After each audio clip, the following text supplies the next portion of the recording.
நபி ஸல்லல்லாஹு அலைஹி வஸல்லம் அவர்கள் கூறினார்கள், சுவனம் உங்களில் ஒருவருக்கு அவருடைய செருப்பு வாரை விட சமீபத்தில் உள்ளது, அதே போன்றுதான் நரகமும். ஆதாரம் புகாரி. ஹதீஸிலிருந்து பெறப்பட்ட பாருங்கள். இஸ்லாம் ஓர் இலகுவான மார்க்கம். அதன் நம்பிக்கை கோட்பாடுகள் இலகுவானது. அதில் மோதலான கடினமான விடயங்கள் கிடையாது.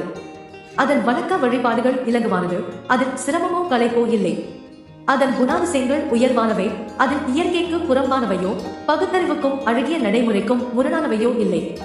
எமது எண்ணத்தை சீர்திருத்தி கட்டுப்பட்டு நடப்பதன் மூலம் சுவனத்தை அடைவது இலகுவாகும். அதே போன்றுதான் மனோ இச்சைக்கு கட்டுப்பட்டு அல்லாஹ்வுக்கு மாறு செய்வதன் மூலம் நரகத்தை அடைவதும் இலகுவானதுதான். எனவே நன்மையான சிறிய விடயமானாலும் குறைத்து மதிப்பிடக்கூடாது. அவ்வாறே பாவமான சிறிய விடயமானாலும் அதனை தவிர்த்து கொள்வதில் பராமுகமாக இருந்துவிடக் கூடாது.